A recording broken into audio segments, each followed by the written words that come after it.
बिस्मिल्लाहिर्रहमानिर्रहीम। अस्सलाम वालेकुम। आप देख रहे हैं अलिफ न्यूज़ और मैं हूं आपके साथ माजिद अली। शामिल करते हैं पाकिस्तान और दुनिया भर से ऑनलाइन हेडलाइंस। सीना समेत यमन के मुख्तलिफ इलाकों पर अमरीका के फ़ज़ाई हमले। गैर मुल्की खबरसां इदारे की रिपोर्ट के मुताबिक अमरीकी हमलों के बाद सीना में ज़ोरदार धमाकों आवाज़ें सुनी गईं। ताहाल जानी या माली नुकसान की तफसीलात सामने नहीं आ पाईं। सीना के गवर्नर का कहना है कि अमरीका ने आज सिर्फ सीना पर 11 मरतबा हवाई हमले किए हैं। यमनी ज़राए ने बताया है कि अमरीका ने यमन के मुख्तलिफ इलाकों को निशाना बनाया, जबकि सीना के कई इलाकों में ज़ोरदार धमाकों की आवाज़ें सुनी गईं। ये हमले ऐसे वक्त में हो रहे हैं जब अमेरिका पर यह इल्ज़ाम लग रहा है कि वो इसराइली कार्रवाइयों की पुष्टपनाही करते हुए खित्ते में कशीदगी को बढ़ा रहा है। अमेरिका ने ईरान पर नई पाबंदियां आयद कर दी।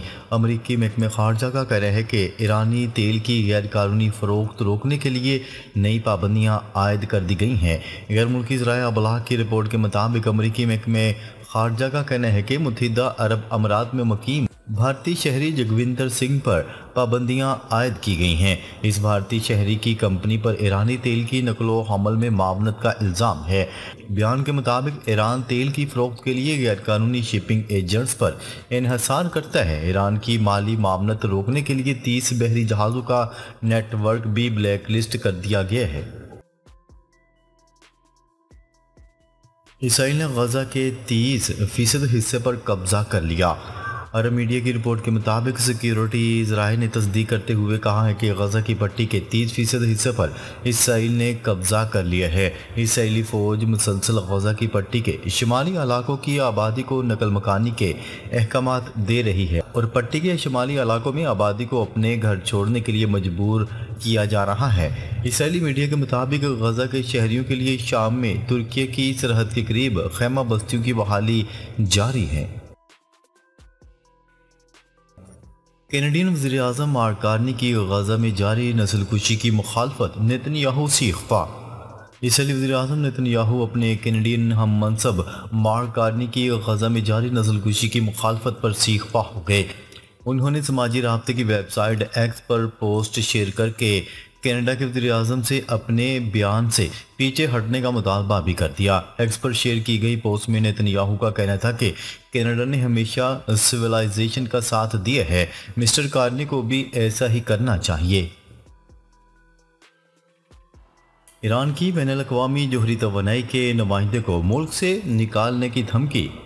ईरान ने बैनुल-अक़वामी जोहरी तवानाई एजेंसी के नुमाइंदे को अपने मुल्क से निकालने की धमकी दे दी। अरब मीडिया की रिपोर्ट के मुताबिक ईरान के सुप्रीम लीडर आयतुल्लाह ख़ामनेई के सीनियर मशीर ने कहा है कि बैरूनी धमकियों के पेश नज़र AIEA के निगरान को मुल्क से निकाल सकते हैं। उनका मज़ीद कहना था कि अफजूदा मवाद की लोकेशन को महफूज बनाने के लिए भी सोचा जा सकता है।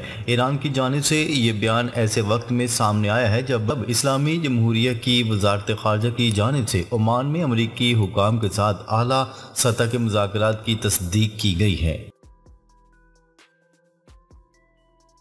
PTI की सियासी कमेटी ने माइंस एंड मिनरल बिल की मंजूरी इमरान खान की इजाज़त से मशरूत कर दी। खैबर पख्तूनख्वा असम्बली में माइंस एंड मिनरल्स पर तहरीक इंसाफ की सियासी कमेटी का इजलास हुआ, जिसमें वज़ीर आला अली यमीन ने माइंस एंड मिनरल के तमाम अहम निकात पर जामिया वजाहत पेश की। अलामिया में कहा गया है कि माइंस एंड मिनरल्स की मंजूरी बानी PTI से तफसीली मुशावरत के बाद होगी और इमरान खान की इजाज़त और एतमाद में लेने के बाद बिल असम्बली से मंजूर करवाया जाएगा। हमास ने बरतानिया में पाबंदी के खिलाफ कानूनी जंग का आगाज़ कर दिया। फ़लस्तीनी मज़ाहमती तंजीम हमास ने बरतानिया में अपने खिलाफ पाबंदी को चैलेंज करते हुए बरतानवी वजारत दाखिला में बाज़ाब्ता कानूनी दरख्वास्त जमा करवा दी। बैनुल-अक़वामी खबरसां इदारे की रिपोर्ट के मुताबिक लंदन की एक कानूनी फर्म ने बुध के रोज़ ऐलान किया था कि ये दरख्वास्त हमास के सीनियर रहनुमा मूसा अबू मरज़क की हदायत पर जमा करवाई गई है। दरख्वास्त में मौक़िफ़ अख्तियार किया गया है कि फ़लस्तीनी आवाम को आज़ादी, कौमी खुद मुख्तारी और गैर मुल्की तसल्लुत के खिलाफ मुज़ाहमत का बैनुल-अक़वामी कानूनी हक हासिल है, जिसमें मुसल्लह जद्दोजहद भी शामिल है।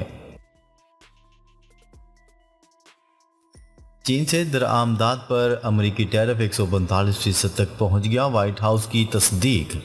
अमेरिका और चीन के दरमियान तजारती कशीदगी में शिद्दत आ गई, क्योंकि व्हाइट हाउस ने तस्दीक करते हुए कहा है कि चीन से दरामद होने वाली मसनूआत पर मजमूई अमेरिकी टैरिफ अब 145% तक पहुंच चुका है।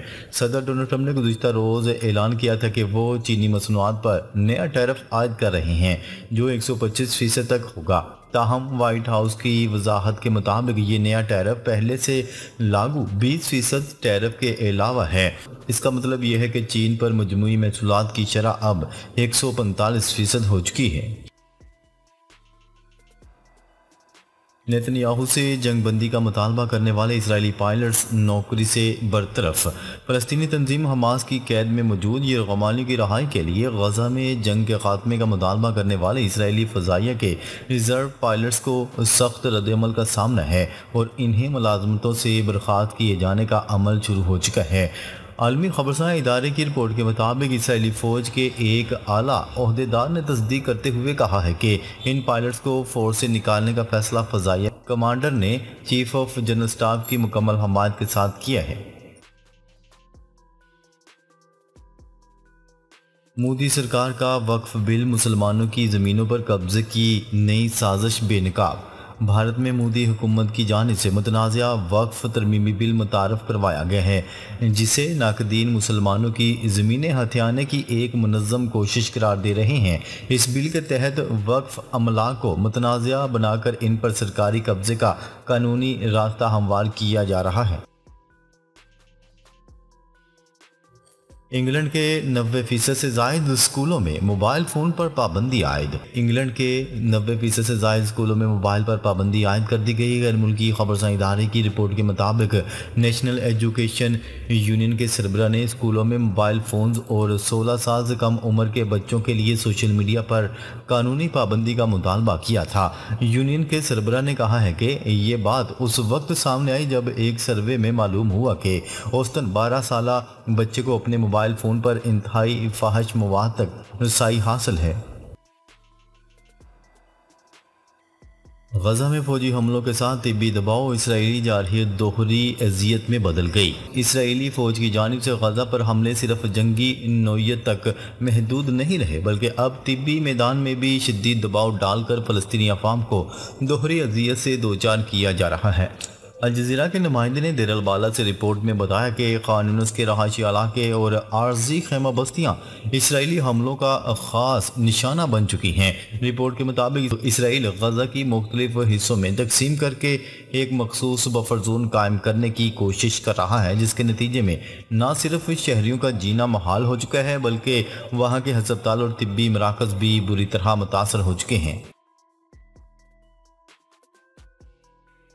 अमरीकी महकमा दिफा ने बचत के लिए अरबों डॉलर के मुआहदे ख़त्म कर दिए।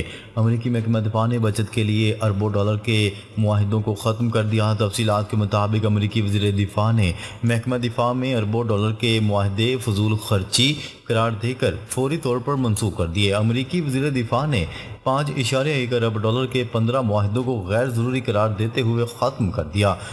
इन कॉन्ट्रैक्ट्स में अमरीकी defence, health agency, air force, navy और तहकीकाती अदारे डारपा जैसे अदारों के मुख्तलिफ प्रोजेक्ट्स शामिल हैं। न्यूयॉर्क हेलीकॉप्टर दरिया में गिरकर तबाह, 3 बच्चों समेत 6 अफराद हलाक। अमरीकी मीडिया के मुताबिक दरिया में गिरने वाले हेलीकॉप्टर हादसे में सवार 3 बच्चों समेत तमाम 6 अफराद हलाक हो गए। पुलिस हुकाम का बताना है कि हादसे का शिकार होने वाले मुसाफिरों का ताल्लुक स्पेन से था, जो सैर तफरी के लिए अमेरिका आए हुए थे। ये दरिया मैनहट्टन और न्यू जर्सी के दरमियान वाक़ है। न्यूयॉर्क फायर डिपार्टमेंट के मुताबिक जाए हादसा पर इमदादी कार्रवाइयाँ जारी हैं और मुतलका अदारे वाक़े की मुकम्मल तहकीकात कर रहे हैं ताकि असल वजूहात सामने लाई जा सकें। बैसाखी मेला, हज़ारों सिख यात्री पाकिस्तान पहुँच गए। वाहगा बॉर्डर पर पुरतपाक इस्तकबाल।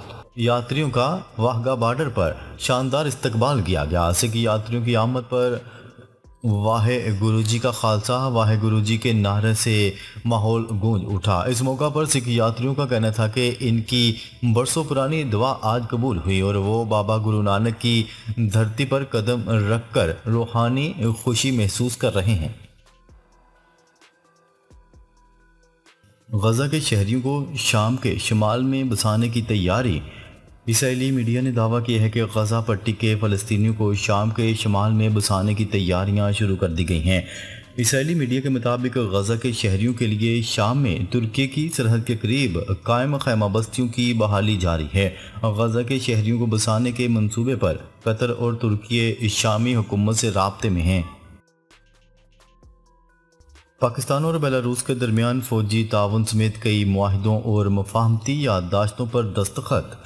पाकिस्तान और बेलारूस के दरमियान कई मुआहिदों और मफाहमती याददाश्तों पर दस्तखत हुए। वज़ीर आज़म शहबाज शरीफ बेलारूस के सदर ने दस्तखत की तकरीब में शिरकत की। बेलारूस के माली ताउन के फंड भराए कारोबार और समेडा के दरमियान मफाहमती याददाश्त पर दस्तखत किए गए हैं। इसके अलावा बेलारूस की दाखिली अमूर की वजारत और वजारत दाखिला पाकिस्तान और दोनों ममालिक की वजारत दिफा के दरमियान फौजी ताउन के मुआहदे हुए। सोने की फी तोला कीमत में 7,800 रुपये का इजाफा। आल पाकिस्तान ज्वेलर्स एसोसिएशन के मुताबिक सोने की फी तोला कीमत में 7,800 रुपये का इजाफा हुआ है, जिसके बाद सोने की फी तोला कीमत 3,28,800 रुपये हो गई। नाजरीन, अब तक के लिए इतना ही। मज़ीद खबरें लेकर बहुत जल्द आपकी खिदमत में हाजिर होंगे। तब तक के लिए अपना ख्याल रखिएगा। अल्लाह निगहबान।